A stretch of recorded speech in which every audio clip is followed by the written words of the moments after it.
Hello दोस्तों, नमस्कार। स्वागत है आपका अपने YouTube channel Hindi hub official पर। तो चलिए आज हम पढ़ते हैं एनसीईआरटी कक्षा 6 का अध्याय 3 आरंभिक नगर। पुराने भवन का संरक्षण। जसपाल और हरप्रीत अपने घर के पास की गली में क्रिकेट खेल रहे थे। उन्होंने देखा कि कुछ लोग उस खंडर घर की तारीफ कर रहे थे जिसे गली के बच्चे भूतहा घर कहा करते थे। एक ने कहा, इसकी वास्तुकला को देखो, क्या आपने कहीं लकड़ी की इतनी सुंदर नक्काशी देखी है? दूसरी महिला ने कहा, हमें मंत्री जी को पत्र लिखकर कहना चाहिए कि वह इस खूबसूरत घर को सुरक्षित रखने के लिए इसकी मरम्मत कराने की व्यवस्था करें। यह सब सुनकर जसपाल और हरप्रीत सोचने लगे कि इस पुराने खंडर से लोगों का इतना लगाव क्यों हो सकता है। हड़प्पा की कहानी। सिंधु सभ्यता या सैंधव सभ्यता के समय विकसित नगरों में से एक नगर है हड़प्पा। अक्सर पुरानी इमारत अपनी कहानी बताती हैं। लगभग 150 साल पहले जब पंजाब में पहली बार रेलवे लाइन बिछाई जा रही थी, आज से लगभग 150 साल पहले, मतलब उस टाइम भारत पे अंग्रेजों का शासन था, तो पाकिस्तान के पंजाब प्रांत में रेलवे लाइन बिछाई गई थी। वो कब बिछाई गई थी? 10 अप्रैल 1862 में बिछाई गई। पाकिस्तान के पंजाब प्रांत में पहली बार रेलवे लाइन कब बिछाई गई? 10 अप्रैल 1862 में। और भारत में रेलवे लाइन पहली बार कब बिछाई गई थी? वो बिछाई गई थी 1853, 16 अप्रैल 1853। तो इस काम में जुटे इंजीनियरों को अचानक हड़प्पा पुरास्थल मिला, जो आधुनिक पाकिस्तान में स्थित है। उन्होंने सोचा कि यह एक ऐसा खंडर है जहां से अच्छी ईंटें मिलेंगी। यह सोचकर वे हड़प्पा के खंडरों से हजारों ईंटें उखाड़ ले गए, जिससे उन्होंने रेलवे लाइन बिछाई। मतलब पाकिस्तान के पंजाब प्रांत में जो रेलवे लाइन बिछाई गई थी उसमें किन ईंटों का प्रयोग किया था? हड़प्पा के खंडरों की ईंटों का प्रयोग किया था। इससे कई इमारतें पूरी तरह नष्ट हो गईं। जाहिर सी बात है, अगर किसी इमारत की ईंटें उखाड़ी जाएंगी तो वो नष्ट हो ही जाएंगी। उसके बाद लगभग 80 साल पहले पुरातत्वविदों ने इस स्थल को ढूंढा। हड़प्पा स्थल को कब ढूंढा था? लगभग 80 साल पहले, 1921 में। सन 1921 में राय बहादुर दयाराम साहनी ने हड़प्पा स्थल की खोज की थी। सैंधव सभ्यता का सबसे प्रारंभिक नगर हड़प्पा स्थल की खोज कब की? 1921 में। किसने की? राय बहादुर दयाराम साहनी ने। तब पता चला कि यह खंडर उपमहाद्वीप के सबसे पुराने शहरों में से एक है। सबसे पुराने शहरों में से एक कौन सा है? हड़प्पा। चूंकि इस नगर की खोज सबसे पहले हुई थी, इसलिए बाद में मिलने वाले इस तरह के सभी पुरास्थलों में जो इमारतें और चीज़ें मिलीं, उन्हें हड़प्पा सभ्यता की इमारतें कहा गया। इन शहरों का निर्माण लगभग 4700 साल पहले हुआ। सिंधुकालीन सभ्यता के नगरों का निर्माण कब हुआ? 4700 साल पहले।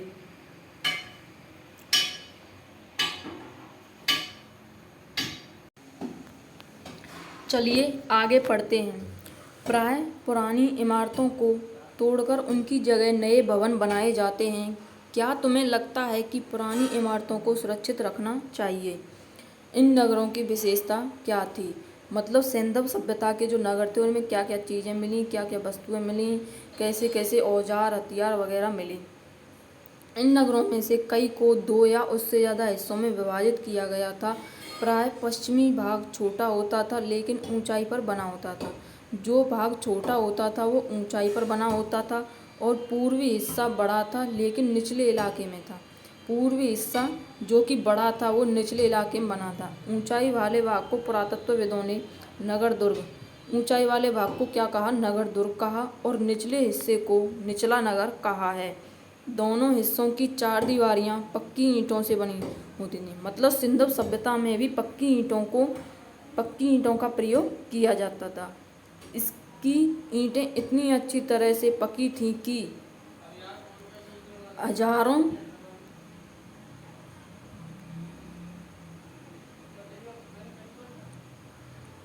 इसकी ईंटें इतनी अच्छी तरह से पकी थीं कि हजारों सालों बाद आज भी उनकी दीवारें खड़ी रहीं। दीवार बनाने के लिए ईंटों की चिनाई इस तरह से करते थे कि जिससे कि दीवारें खूब मजबूत रहें।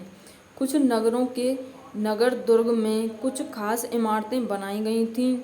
नगर दुर्ग मतलब ऊंचाई वाला भाग। मिसाल के तौर पर मोहनजोदड़ो में खास तालाब बनाया गया था जिसे पुरातत्वविदों ने महान स्नानागार कहा है। मोहनजोदड़ो। अब यहाँ से आपका क्वेश्चन बनता है कि महान स्नानागार या स्नानागार के साक्ष्य कहाँ से मिले हैं? मोहनजोदड़ो से। मोहनजोदड़ो कहाँ है? पाकिस्तान में स्थित है। तो स्नानागार के साक्ष्य कहाँ से मिले हैं? मोहनजोदड़ो से। इस तालाब को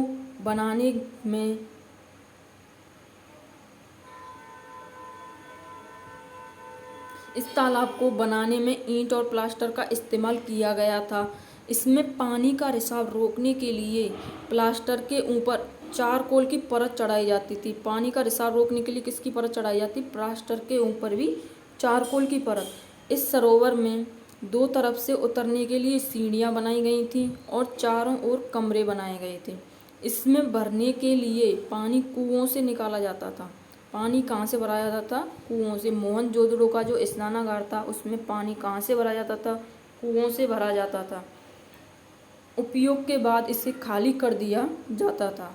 शायद यहाँ विशिष्ट नागरिक विशेष अवसरों पर स्नान किया करते, जैसे राजा महाराजा किसी उत्सव पर, युद्ध पर जाते समय किसी विशेष अवसर पर स्नान करते थे। कालीबंगा और लोथल जैसे अन्य नगरों में अग्निकुंड मिले हैं। अब आपको ये विशेष ध्यान रखना है कि यहाँ पे एक क्वेश्चन बनता है आपका इम्पोर्टेंट। अग्निकुंड के साक्ष्य कहाँ से मिले हैं? वो मिले हैं कालीबंगा और लोथल से। अग्निकुंड के साक्ष्य कहाँ से मिले हैं? कालीबंगा और लोथल से, जहाँ संभवतः यज्ञ किए जाते होंगे। हड़प्पा, मोहनजोदड़ो और लोथल जैसे कुछ बड़े नगरों में भंडार गृह भी मिले हैं। और भंडार गृहों के साक्ष्य कहाँ से मिले हैं? हड़प्पा, मोहनजोदड़ो और लोथल। हड़प्पा, मोहनजोदड़ो, लोथल सिंधवकालीन सभ्यता के तीनों स्थल हैं जहाँ से भंडार गृहों के साक्ष्य मिले हैं। चलिए इस मानचित्र का अध्ययन करते हैं। ये नगर आधुनिक पाकिस्तान के पंजाब और सिंध प्रांतों में, आधुनिक जो पाकिस्तान के पंजाब और सिंध दो प्रांत हैं वहाँ पे, और भारत के गुजरात, राजस्थान, हरियाणा और पंजाब प्रांतों में मिले हैं। इन सभी स्थलों से पुरातत्वविदों को अनोखी वस्तुएं मिली हैं, जैसे मिट्टी के लाल बर्तन जिन पर काले रंग के चित्र बने होते थे। यहाँ पे आपका एक क्वेश्चन बन सकता है कि मिट्टी के किस प्रकार के बर्तन सिंधव सभ्यता से मिले हैं? मिट्टी के लाल बर्तन और जिन पर काले रंग के चित्र बने थे।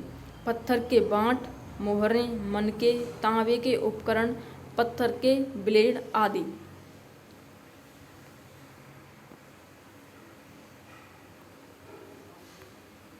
आइए अब इस मानचित्र का अध्ययन करते हैं। इस मानचित्र में उन स्थानों या शहरों को दर्शाया गया है जो सिंधव सभ्यता के समय विकसित हुए थे। सिंधव सभ्यता के शहर या सिंधव सभ्यता किसे कहते हैं? सिंधव सभ्यता जो सभ्यता सिंधु नदी और उसकी सहायक नदियों के किनारे विकसित हुई उसे सिंधव सभ्यता कहते हैं, या सिंधु नदी घाटी में विकसित हुई उसे सिंधव सभ्यता कहते हैं। सिंधु सभ्यता के जो शहर थे वो थे मोहनजोदड़ो जो कि पाकिस्तान में है, चनूदड़ो ये भी पाकिस्तान में है, गढ़वेरीवाला ये भी पाकिस्तान में। तो मोहनजोदड़ो, चनूदड़ो और गढ़वेरीवाला ये तीनों हो गए पाकिस्तान में और सिंधु नदी के किनारे।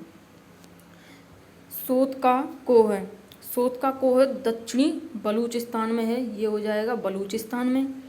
आगे देखिए अब अपने भारत। हड़प्पा हो गया, ये हो गया पाकिस्तान में ही है।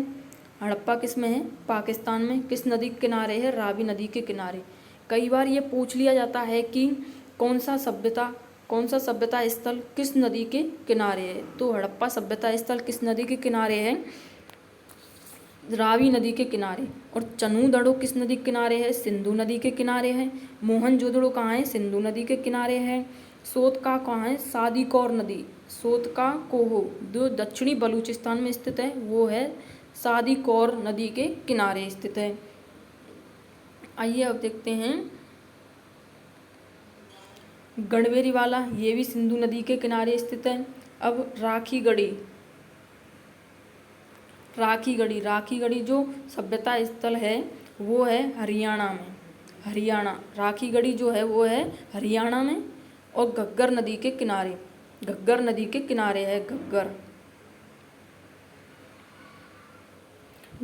किनारे कौन सा स्थल मिला है भारत में? राखीगढ़ी। और कालीबंगा राजस्थान में है, जो कि ये भी घग्गर नदी के किनारे विकसित हुआ। धौलावीरा गुजरात में है, जो कि लूनी नदी के किनारे है। सुरकोतदा भी गुजरात में है। लोथल ये भी गुजरात में है। सुरकोतदा और लोथल ये है ना, सुरकोतदा और लोथल सिंधु सभ्यता के बंदरगाह थे। सबसे प्राचीन बंदरगाह है लोथल, और ये यहाँ से आयात निर्यात किया जाता था, वस्तुओं को विदेशों तक पहुँचाया जाता था, वहाँ से लाया जाता था। लोथल है वो, लोथल भोगवा नदी के किनारे है गुजरात में। ये हो जाएगा। कंपटीशन के एग्जाम में मैप पर आधारित कई क्वेश्चंस आते हैं, इसलिए दोस्तों आपको मैप आना चाहिए इंडिया, चाहे वो इंडिया का हो या राजस्थान का हो या फिर वर्ल्ड का हो। हर पेपर में एक दो क्वेश्चन मैप से जरूर पूछे जाते हैं। ये देखिए, ये हो गया महान स्नानागार जो मोहनजोदड़ो से मिला था, सिंधु सभ्यता के समय का महान स्नानागार। इस स्नानागार में ये हो जाएगा कुंड है, ये महान स्नानागार में ये कुंड है, जो स्नान कुंड है जहाँ पर राजा महाराजा विशेष अवसरों पर स्नान किया करते थे। इसकी जो लंबाई है, स्नान कुंड की जो लंबाई है वो हो जाएगी 11.88 मीटर, 11.88 मीटर हो जाएगी। इसकी जो चौड़ाई है, स्नान कुंड की जो चौड़ाई है वो हो जाएगी 7.01 मीटर। इसकी स्नान कुंड की जो गहराई है वो हो जाएगी 2.43 मीटर। तो मोहनजोदड़ो से जो स्नानागार आपको ध्यान रखना है, ये बहुत इम्पोर्टेंट क्वेश्चन है कंपटीशन में आने के लिए, कि स्नानागार के साक्ष्य कहाँ से मिले हैं। सिंधु सभ्यता में स्नानागार के साक्ष्य कहाँ से मिले हैं? वो मिले हैं मोहनजोदड़ो से। और जो ये स्नानागार है मोहनजोदड़ो का, ये सैंधव कालीन सभ्यता की संभवतः सबसे बड़ी इमारत माना जाता है, जिसकी लंबाई 11.88 मीटर है, इसकी चौड़ाई 7.01 मीटर है और जिसकी गहराई 2.43 मीटर है। भवन, नाले और सड़कें। इन नगरों के घर आमतौर पर 1 या 2 मंजिले होते थे। घर के आंगन में चारों ओर कमरे बनाए जाते थे। अधिकांश घरों में एक अलग स्नान घर होता था और कुछ घरों में कुएं भी होते थे। कई नगरों में ढके हुए नाले थे, इन्हें सावधानी से सीधी लाइन में बनाया जाता था। हर नाली में हल्की ढलान होती थी ताकि पानी आसानी से बह सके।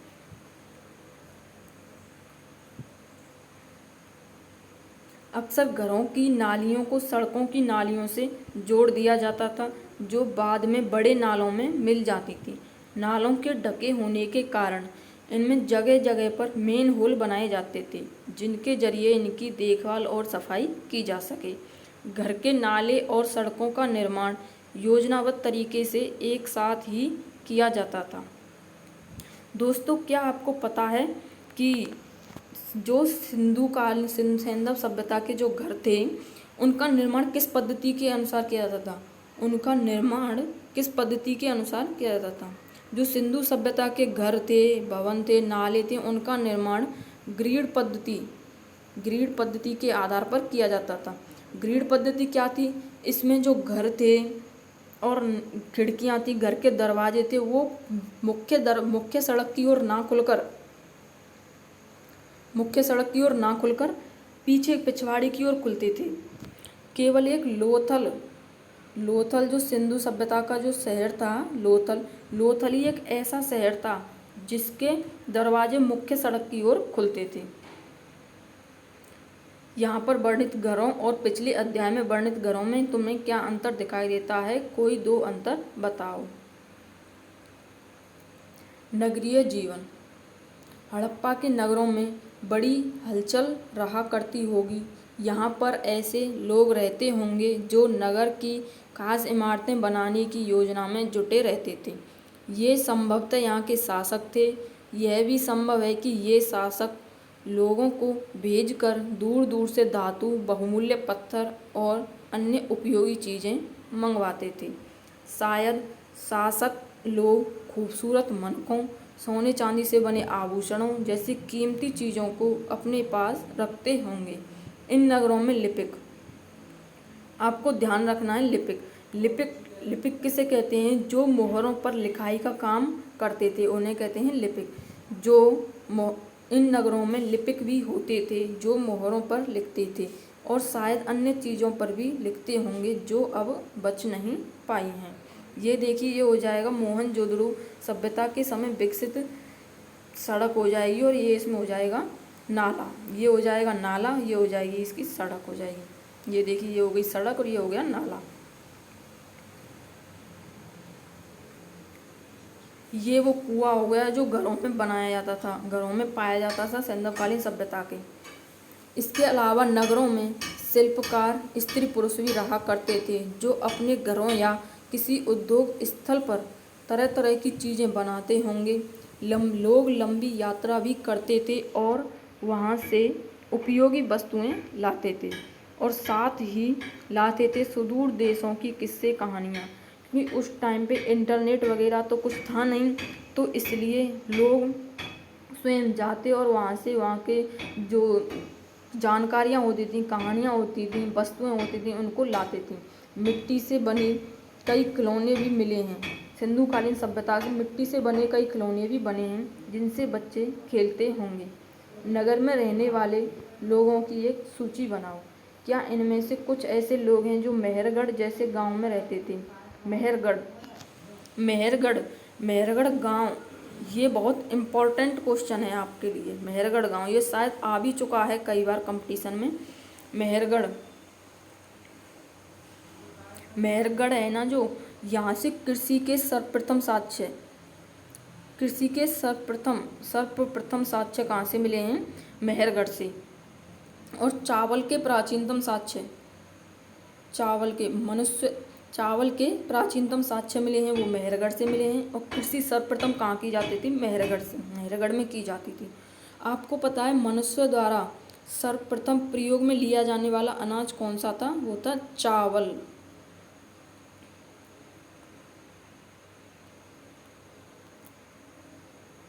बाईं ओर हड़प्पा की एक मोहर है। ये हो गई बाईं ओर एक मोहर, हड़प्पा सभ्यता की एक मोहर हो गई जिस पर ये कुछ लिखा हुआ है। देखिए, ये जो काम करता था वो करता था लिपिक। मोहर पर लिखाई करने का काम कौन करता था? लिपिक करता था।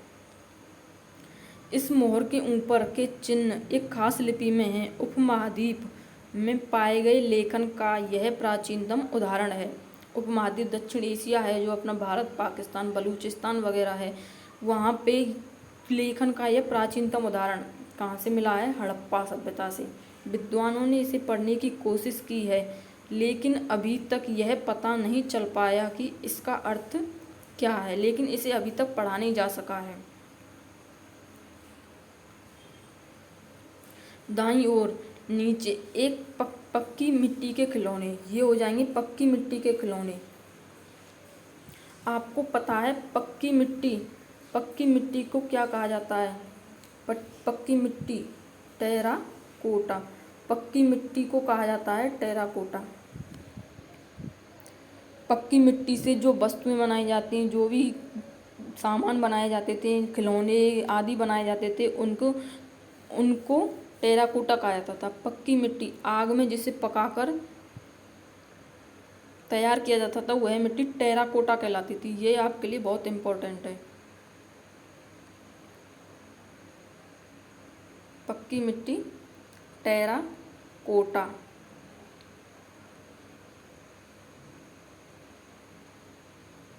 नगर और नए शिल्प। आओ अब कुछ ऐसी चीज़ों के बारे में अध्ययन करें जो हड़प्पा के नगरों से प्राप्त हुई हैं। पुरातत्वविदों को जो चीज़ें वहाँ से मिली हैं उनमें अधिकतर पत्थर, शंख, तांबे, कांसे, सोने और चांदी जैसी धातुओं से बनाई गई थीं। तांबे और कांसे से औजार, हथियार, गहने, बर्तन बनाए जाते थे। सोने और चांदी से गहने और बर्तन बनाए जाते थे। यहाँ मिली सबसे आकर्षक वस्तुओं में मनके, बाँट और फलक हैं। सबसे आकर्षक वस्तुओं में कौन है? मनके, बाँट और फलक। ये देखिए, ये हो गए बाँट, पत्थर के बाँट। ऊपर पत्थर के बाँट देखो कितने ध्यान से और उपयुक्त तरीके से इन बाँटों को बनाया गया है। इन्हें चर्ट पत्थर से बनाया गया है। चर्ट बाँटों को किस पत्थर से बनाया गया है? चर्ट पत्थर से।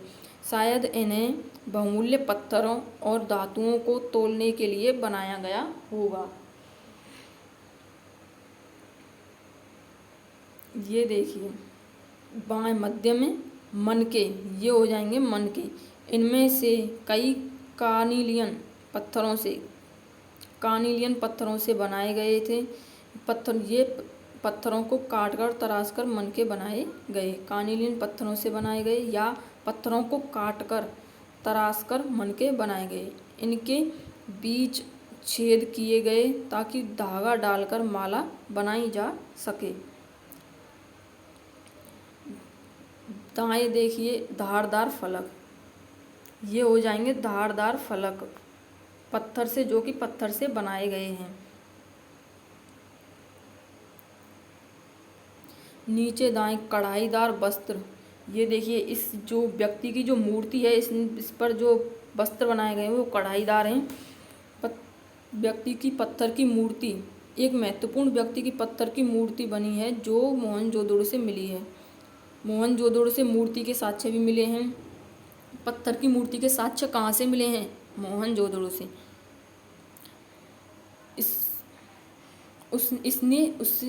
इसमें उसने कढ़ाईदार वस्त्र पहने हुए दिखाया गया है। इसमें इस व्यक्ति को कढ़ाईदार वस्त्र पहने हुए दिखाया गया है। यहाँ से हमें वस्त्र के साक्ष्य मिलते हैं। कहाँ से? मोहनजोदड़ो से। हड़प्पा सभ्यता के लोग पत्थर की मोहरें बनाते थे। इन आयताकार मोहरों पर सामान्यतः जानवरों के चित्र मिलते थे। आयताकार मोहरों पर जानवरों के कुछ लिखा हुआ मिलता था, आदि चित्र मिलते थे। हड़प्पा सभ्यता के लोग काले रंग से डिजाइन किए हुए खूबसूरत लाल मिट्टी के बर्तन बनाते थे। ये बहुत इम्पोर्टेंट है कि हड़प्पा सभ्यता या सिंधु सभ्यता के लोग किस प्रकार के बर्तन बनाते थे।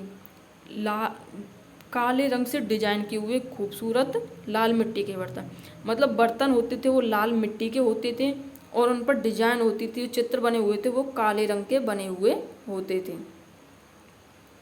अध्याय 2 में तुमने जिन गांवों के बारे में पढ़ा, क्या वहाँ भी धातु का उपयोग होता था? क्या वे पत्थर के बाँट बनाते थे? संभवतः 7000 साल पहले मेहरगढ़ में कपास की खेती होती थी। मेहरगढ़, मैंने अभी आपको बताया था कि मेहरगढ़ दक्षिणी बलूचिस्तान में स्थित है और यहाँ कृषि के सर्वप्रथम साक्ष्य मिले हैं। सबसे पहले कृषि कहाँ की जाती थी? वो की जाती थी मेहरगढ़ में। और चावल के भी प्राचीनतम साक्ष्य कहाँ से मिले हैं? मेहरगढ़ से। मोहनजोदड़ो से कपड़े के टुकड़ों के अवशेष, चांदी के एक फूलदान के ढक्कन तथा कुछ अन्य तांबे की वस्तुओं से चिपके हुए मिले हैं। मोहनजोदड़ो से कपड़े के अवशेष कहाँ से मिले हैं? मोहनजोदड़ो से मिले हैं। वो कैसे मिले? चांदी के फूलदान के ढक्कन तथा कुछ अन्य तांबे की वस्तुओं से चिपके हुए मिले हैं। पक्की मिट्टी तथा फेयंस से बनी तकलियाँ सूत कताई का संकेत देती हैं। तकलियाँ मतलब जो सूत काटने के लिए काम में आती थी उन्हें कहते हैं तकलियाँ। और फेयंस भी जैसे शंख हो गया, पत्थर हो गया, एक तरह का पत्थर है जो कृत्रिम रूप से तैयार किया जाता था। ये आपको ध्यान रखना है कि फेयंस क्या है। फेयंस एक तरह का पत्थर है जो कृत्रिम रूप से तैयार किया जाता था।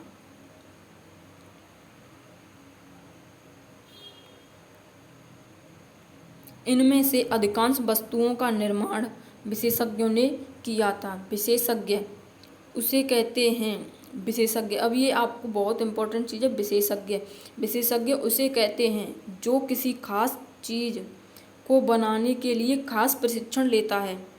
जो किसी खास चीज़ को बनाने के लिए खास प्रशिक्षण लेता है, जैसे पत्थर तराशना, मनके चमकाना, फिर मोहरों पर पच्चीकारी करना, मोहरों पर लिखाई करना, लिपिक आदि हो जाएंगे विशेषज्ञ। तो विशेषज्ञ किसे कहते हैं? जो किसी खास चीज़ को बनाने के लिए खास प्रशिक्षण लेते हैं। और आपने पहले अध्याय में पढ़ा होगा कि पुरातत्वविद किसे कहते हैं? पुरातत्वविद उन्हें कहते हैं जो पुरानी वस्तुओं, खंडरों, पुराने वस्त्रों वगैरह सब चीज़ का, पुरानी चीज़ का खोज करते हैं, उन्हें उनका विकास करते हैं आदि, उन्हें कहते हैं पुरातत्वविद। और विशेषज्ञ किसे कहते हैं? किसी खास चीज़ को बनाने के लिए खास प्रशिक्षण लेता है, उस व्यक्ति को कहते हैं विशेषज्ञ। पृष्ठ 28 पर चित्र देखो कि मूर्ति का चेहरा कितने आकर्षक ढंग से बनाया गया और उसकी दाढ़ी कितनी अच्छी तरह से दर्शाई गई। यह किसी विशेषज्ञ मूर्तिकार का ही काम हो सकता है।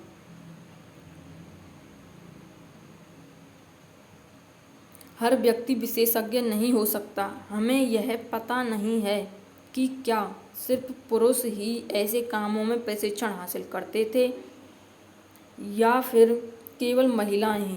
शायद कुछ महिलाएं और पुरुष दोनों ही इस काम में दक्ष थे। फेयंस, देखिए फेयंस जो मैंने अभी बताया था आपको पत्थर के बारे में, उसके बारे में पढ़ते हैं। फेयंस कृत्रिम पत्थर और शंख प्राकृतिक तौर पर पाए जाते हैं, लेकिन फेयंस को कृत्रिम रूप से तैयार किया जाता है। जैसे पत्थर हो गया, पत्थर किसी पहाड़ों से, और शंख हो गए वो कहाँ पाए जाते हैं? समुद्र के किनारे, नदियों में, झीलों में आदि ऐसे पाए जाते हैं पत्थर और शंख प्राकृतिक तौर पर। लेकिन जो फेयंस है, फेयंस कृत्रिम रूप से तैयार किया जाता है। इसे कैसे तैयार किया जाता है ये देखिए। बालू या स्फटिक पत्थरों के चूर्ण को गोंद में मिलाकर उनसे वस्तुएं बनाई जाती थीं। उसके बाद उन वस्तुओं पर एक चिकनी परत चढ़ाई जाती थी। मतलब बालू या स्फटिक पत्थर होते थे, उनको पहले पीसा जाता था, उनका चूर्ण बनाया जाता था और फिर उन्हें गोंद में मिलाकर उनसे वस्तुएं बनाई जाती थी। उससे फिर ये पत्थर फेयंस तैयार होता था। और फिर उन वस्तुओं पर एक चिकनी परत चढ़ाई जाती थी। इस चिकनी परत के रंग प्राय नीले या हल्के समुद्री हरे होते थे। इस पर फेयंस जो पत्थर था उस पर जो परत चढ़ाई जाती थी वस्तुओं पर, उनका रंग नीला या हल्का समुद्री हरा होता था। फेयंस से मनके, चूड़ियाँ, बाले, छोटे बर्तन बनाए जाते थे। कच्चे माल की खोज। कच्चा माल उन पदार्थों को कहते हैं जो या तो प्राकृतिक रूप से मिलते हैं या फिर किसान या पशुपालक उनका उत्पादन करते हैं। कच्चा माल जैसे किसी वस्तु को बनाने के लिए जो उसमें प्रारंभिक माल उपयोग में किया जाता था वो कहते हैं कच्चा माल। तो ये तो या प्राकृतिक रूप से मिलता है या किसान या पशुपालक उसका उत्पादन करते थे। जैसे लकड़ी या धातुओं के अयस्क प्राकृतिक रूप से उपलब्ध कच्चे माल हैं। इनसे फिर कई तरह की चीज़ें बनाई जाती थीं। मिसाल के तौर पर किसानों द्वारा पैदा किए गए कपास को कच्चा माल कहते हैं, जिससे बाद में कताई बुनाई करके कपड़ा तैयार किया जाता है। कताई बुनाई करके कपड़ा तैयार करते थे। हड़प्पा में लोगों को कई चीज़ें ऐसी मिलती थीं लेकिन तांबा, लोहा, सोना, चांदी और बहुमूल्य पत्थरों जैसे पदार्थों का वे दूर दूर से आयात करते थे। मतलब उस टाइम पे भी, हर्षेंद्र सभ्यता के समय भी तांबा, लोहा, सोना, चांदी और बहुमूल्य पत्थर जैसे स्फटिक हो गया, लाजवर्त हो गया आदि, मतलब उस समय भी विकसित थे। उस समय भी इनका प्रचलन था और इन्हें दूसरे देशों से आयात किया जाता था। हड़प्पा के लोग तांबे का आयात संभवतः आज के राजस्थान से करते थे। हड़प्पा के लोग तांबे का आयात कहाँ से करते थे? राजस्थान। और राजस्थान में भी कहाँ से करते थे? खेतड़ी। खेतड़ी जो कुछ झुंझुनू में स्थित है। कांसा बना यहाँ तक कि पश्चिम देश ओमान, पश्चिम एशियाई देश ओमान से भी तांबे का आयात किया जाता था। तांबे का आयात किया जाता था। कांसा बनाने के लिए तांबे के साथ मिलाई जाने वाली धातु टिन। कांसा किस किस से निर्माण होता है? कांसा copper plus tin. Copper plus tin से कांसा तैयार होता है। कॉपर मतलब तांबा और टिन हो जाएगी। टिन का आयात आधुनिक ईरान और अफगानिस्तान से किया जाता था। ये कंपटीशन के हिसाब से बहुत इम्पोर्टेंट, वेरी इम्पोर्टेंट क्वेश्चन है कि कौन सी धातु कहाँ से आयात की जाती थी। ये कई बार पूछ लिया जाता है। एक कॉलम में आपको धातुएं दे दी जाएंगी और दूसरे कॉलम में आपको वो प्रदेश दे दी जाएंगी जहाँ से उन्हें आयात किया जाता था। तो आप इसे बहुत ध्यान से पढ़ना। तो कांसा बनाने के लिए तांबे के साथ मिलाई जाने वाली धातु टिन का आयात आधुनिक ईरान और अफगानिस्तान से किया जाता था। सोने का आयात, सोना धातु थी, उसका आयात आधुनिक कर्नाटक से किया जाता था। बहुमूल्य पत्थरों का आयात कहाँ से किया जाता था? गुजरात, ईरान और अफगानिस्तान से किया जाता था।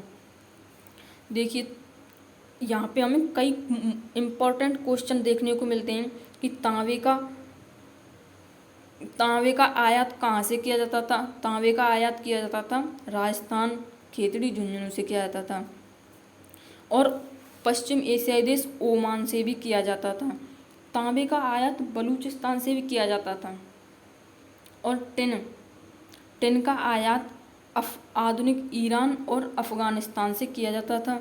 सोने का आयात किया जाता था कर्नाटक से सोने का आयात किया जाता था। और बहुमूल्य पत्थर हो गए जैसे स्फटिक हो गया, लाजवर्त हो गया आदि, इनका आयात कहाँ से किया जाता था? बहुमूल्य पत्थरों का आयात गुजरात, ईरान और अफगानिस्तान से किया जाता था।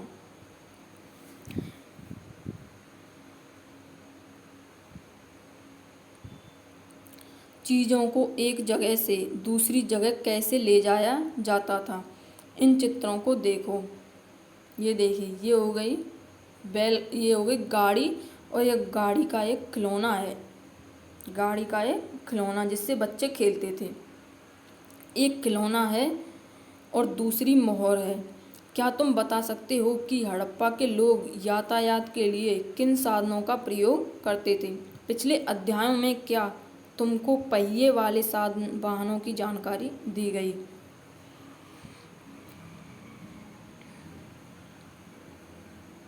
बच्चों का खिलौना हल।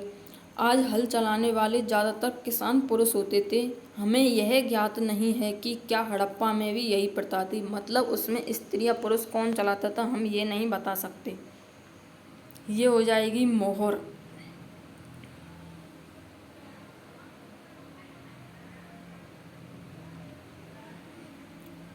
नगरों में रहने वालों के लिए भोजन कैसे उपलब्ध होता था? लोग नगरों के अलावा गांव में भी रहते थे। वे अनाज उगाते थे और जानवर पालते थे। क्या आपको पता है दोस्तों, सबसे पहले उगाया जाने वाला अनाज कौन सा था? जौ और गेहूँ। सबसे पहले उगाया जाने वाला अनाज कौन सा था? जौ और गेहूँ। और सबसे पहले प्रयोग में लिया जाने वाला अनाज कौन सा था? वो था चावल। ये मैं आपको पहले ही बता चुकी हूँ। और जानवर पालते थे। मनुष्य का सबसे पहला पालतू जानवर कौन था? कुत्ता। मनुष्य द्वारा जो सबसे पहले पाला जाने वाला जानवर था वो था कुत्ता। किसान और चरवाहे ही शहरों में रहने वाले शासकों, लेखकों और दस्तकारों को खाने के सामान देते थे। पौधों के अवशेषों से पता चलता है कि हड़प्पा के लोग गेहूँ, जौ, दालें, मटर, धान, तिल, सरसों उगाते थे। मतलब उस समय भी आज के जैसे अनाज, वस्तुएं, पदार्थ, आभूषण आदि होते थे। जमीन की जुताई के लिए हल का प्रयोग एक नई बात थी। हल का प्रयोग एक नई बात थी। हड़प्पा काल के हल तो नहीं बच पाए क्योंकि वे प्राय लकड़ी के बनाए जाते थे, लेकिन हल्के आकार के खिलौने मिले हैं। इस क्षेत्र में बारिश कम होती थी। हड़प्पा सभ्यता का जो आसपास का क्षेत्र था, उस क्षेत्र में बारिश कम होती थी, इसलिए सिंचाई के लिए लोगों ने कुछ तरीके अपनाए होंगे। संभवतः पानी का संचय किया जाता होगा और ज़रूरत पड़ने पर उससे फसलों की सिंचाई की जाती होगी। मतलब व्यक्ति पहले पानी इकट्ठा करते थे और फिर उससे फसलों की सिंचाई करते थे। हड़प्पा के लोग गाय, भैंस और भेड़ बकरियां पालते थे। बस्तियों के आसपास तालाब और चारागाह होते थे, लेकिन सूखे महीनों में मवेशियों के झुंडों को चारा पानी की तलाश में दूर दूर तक ले जाया जाता था। ये सामान्य सी बात है। अगर व्यक्ति एक ही जगह पर रहेंगे और वहाँ बारिश भी नहीं हो रही है तो वहाँ पेड़ पौधे पानी खत्म हो ही जाएंगे धीरे धीरे। बेर जैसे फलों को इकट्ठा करते थे, मछलियाँ पकड़ते थे और हिरण जैसे जानवरों का शिकार भी करते थे। गुजरात में हड़प्पा कालीन नगर का सूक्ष्म निरीक्षण।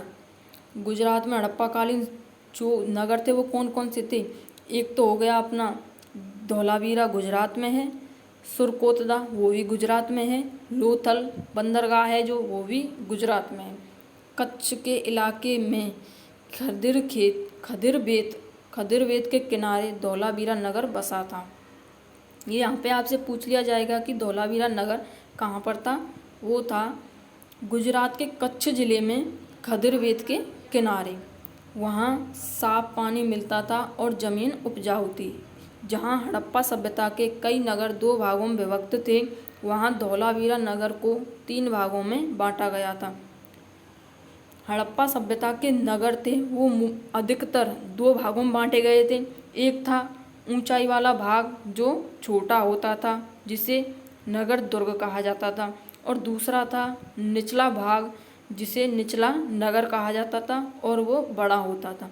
लेकिन धोलावीरा नगर को 3 भागों में बांटा गया था। इसके हर हिस्से के चारों ओर पत्थर की ऊंची ऊंची दीवार बनाई गई थी। इसके अंदर जाने के लिए बड़े बड़े प्रवेश द्वार थे। इस नगर में एक खुला मैदान भी था जहां सार्वजनिक कार्यक्रम आयोजित किए जाते थे। यहाँ मिले कुछ अवशेषों में हड़प्पा लिपि के बड़े बड़े अक्षरों को पत्थरों में खुदा पाया गया है।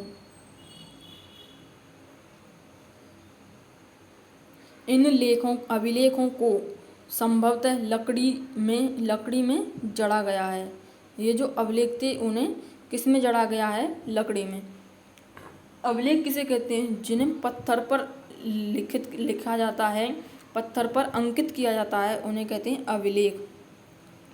वे लेख जिन्हें पत्थर पर अंकित किया जाता है उन्हें कहते हैं अभिलेख। यह एक अनोखा अवशेष है क्योंकि आमतौर पर हड़प्पा के लेख मोहर जैसी छोटी वस्तुओं पर पाए जाते हैं।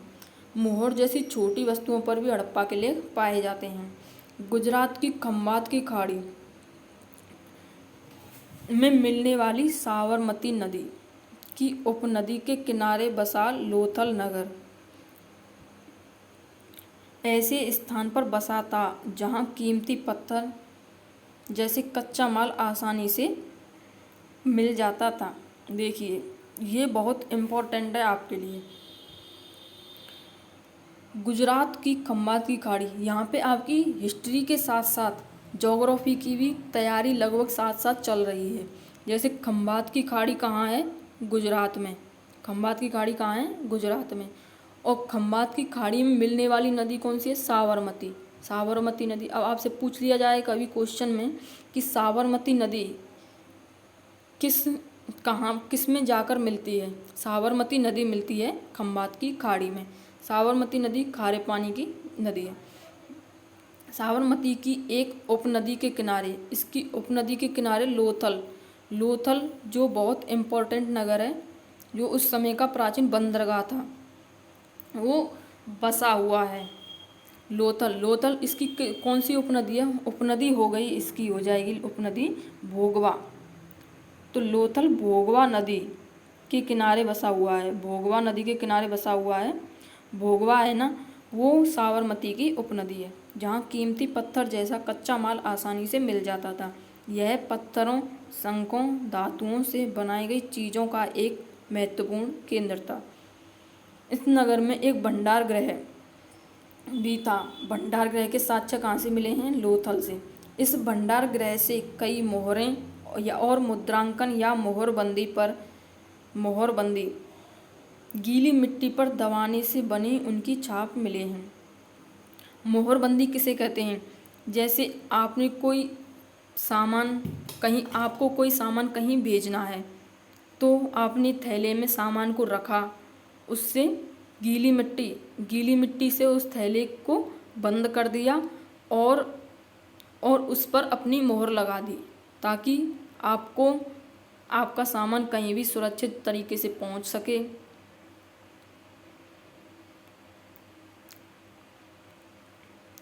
ये देखिए लोथल का ये हुआ बंदरगाह। लोथल का बंदरगाह, यह बड़ा तालाब लोथल का बंदरगाह रहा होगा। यहाँ समुद्र के रास्ते आने वाली नावें रुकती थीं। संभवतः यहाँ पर माल चढ़ाया और उतारा जाता होगा। लोथल का बंदरगाह, ये हो गया लोथल का एक बंदरगाह। यहाँ पे नावें रुकती, यहाँ से माल चढ़ाया और उतारा जाता था। यहाँ पर एक इमारत मिली है, जहाँ संभवतः मनके बनाने का काम होता था। मनके बनाने का काम कहाँ कहाँ होता था? मनके बनाने का काम एक तो लोथल और चन्हूदड़ो में होता था, जो कि गुजरात में स्थित हैं। लोथल गुजरात में है और चन्हूदड़ो पाकिस्तान में। पत्थर के टुकड़े, अध बने मनके बनाने वाले उपकरण और तैयार मनके भी यहाँ से मिले हैं। मुद्रा और मोहर,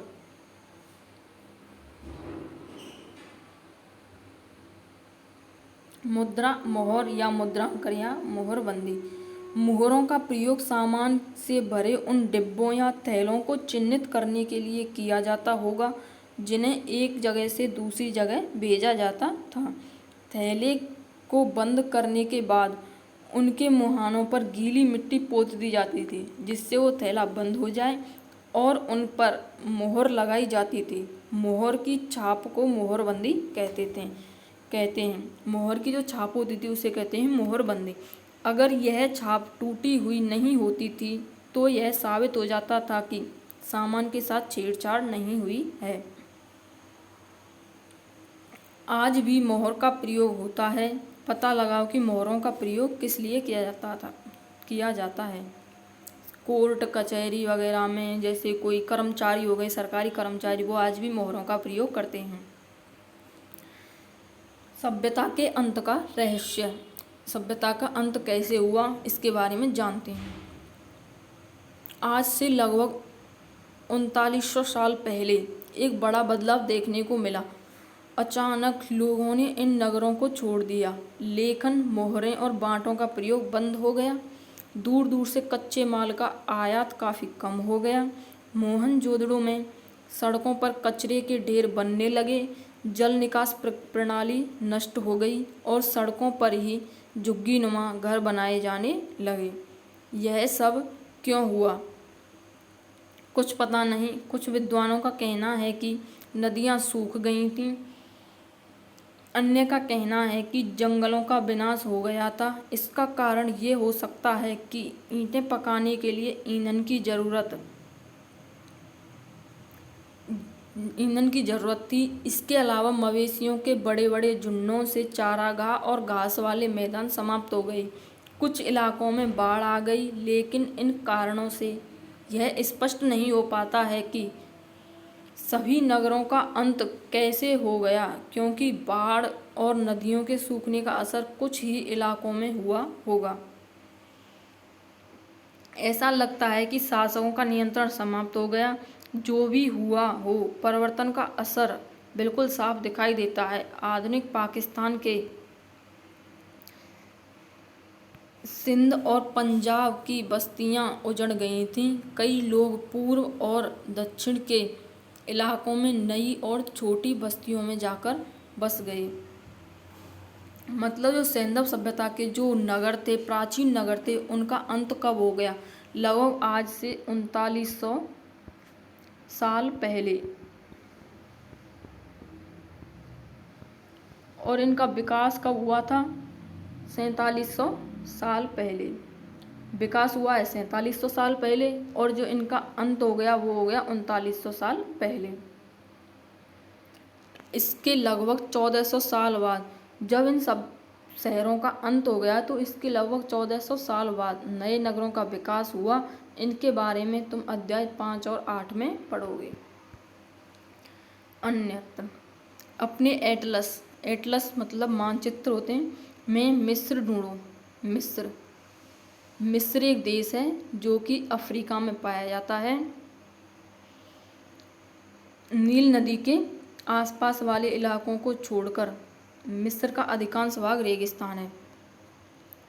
मिस्र भूमध्य दक्षिण अफ्रीका से तीनों रेखाएं गुजरती हैं, भूमध्य रेखा, कर्क रेखा और मकर रेखा।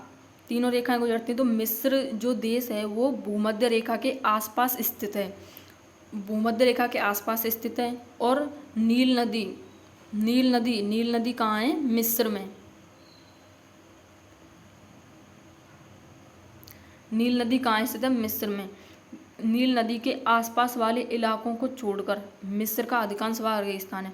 और चूंकि ये मिस्र जो देश है वो भूमध्य रेखा के आसपास स्थित है और जहाँ पर तापमान हमेशा ज़्यादा रहता है, तो इसलिए यहाँ का अधिकांश भाग रेगिस्तान है। लगभग 5000 साल पहले मिस्र में शासन करने वाले राजाओं ने सोना, चांदी, हाथी दांत, लकड़ी और हीरे जवाहरात लाने के लिए अपनी सेनाएं दूर दूर तक भेजी। इन्होंने बड़े बड़े मकबरे बनवाए जिन्हें पिरामिड के नाम से जाना जाता है। राजा महाराजाओं ने मिस्र में जो मकबरे बनवाए उन्हें ही पिरामिड कहा जाता है। आपको पता है मिस्र के पिरामिड वैसे ही बहुत फेमस हैं, प्रसिद्ध हैं। मिस्र के पिरामिड राजाओं के मरने पर उनके शवों को इन्हीं पिरामिडों में दफनाकर सुरक्षित रखा जाता था। मिस्र के जो पिरामिड थे, मिस्र में पिरामिडों को क्यों बनवाया जाता था? राजाओं के मरने पर उनके शवों को इन्हीं पिरामिडों में दफनाकर सुरक्षित रखा जाता था। इन शवों को मम्मी कहा जाता है। ये जो शव थे राजा महाराजाओं के, जो इन पिरामिडों में मिलते हैं, तो उन्हें आज के टाइम पर मम्मी कहा जाता है। उनके शवों के साथ और भी अनेक चीज़ें दफनाई जाती थीं। इनमें खाद्यान्न, पेय, वस्त्र, गहने, बर्तन, वाद्य यंत्र, हथियार और जानवर शामिल हैं।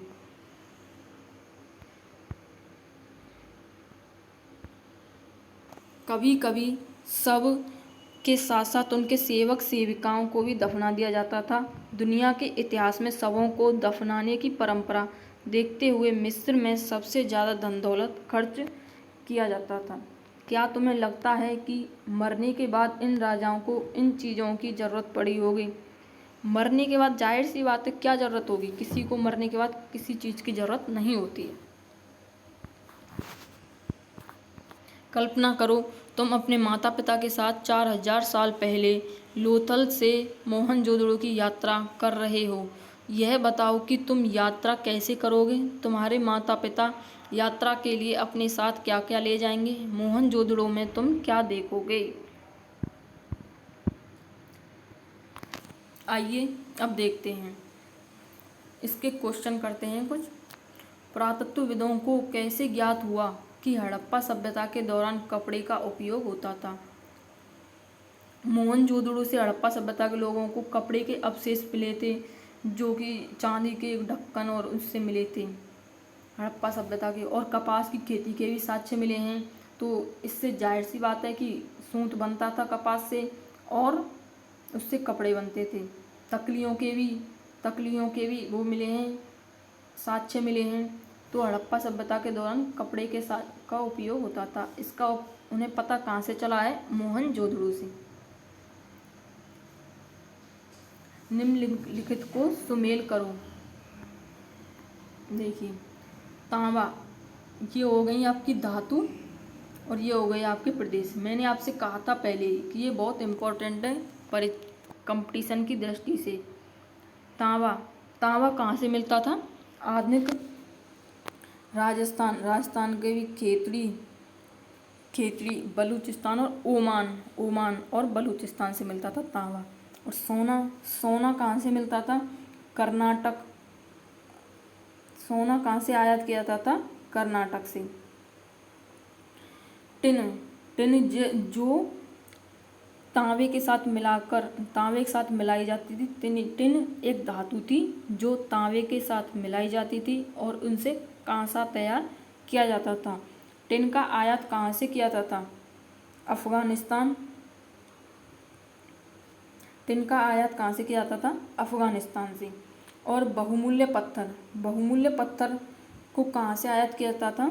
गुजरात, अफगानिस्तान और ईरान से। हड़प्पा के लोगों के लिए धातुएं लेखन, पहिया और हल क्यों महत्वपूर्ण थी? धातुएं जैसे मोहरें बनाने के लिए और अन्य बर्तन बनाने के लिए, आभूषण बनाने के लिए।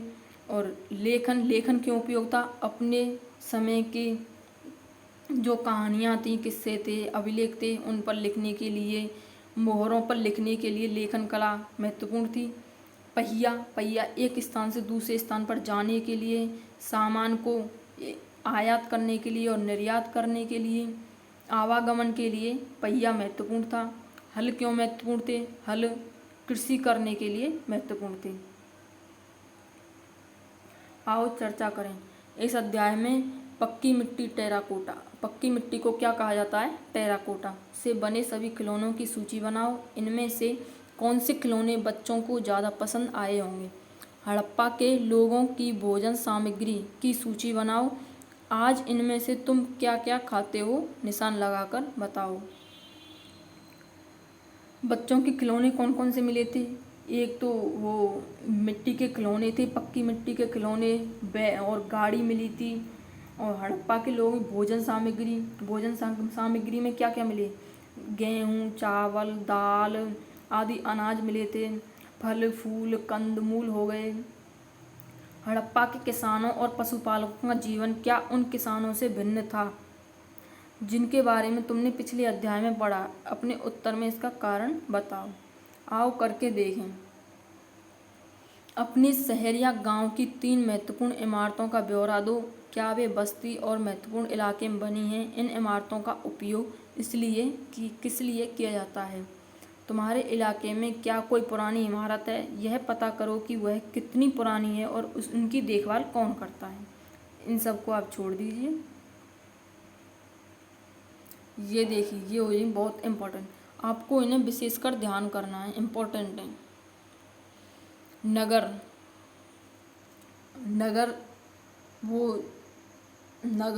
ये हो गया। नगर दुर्ग हो गया। नगर दुर्ग कौन सा था? जो हड़प्पा कालीन जो नगर थे उनमें जो ऊंचा वाला हिस्सा था, जो पश्चिमी हिस्सा था, जो ऊंचा था और छोटा था, उन्हें पुरातत्वविदों ने क्या कहा? नगर दुर्ग।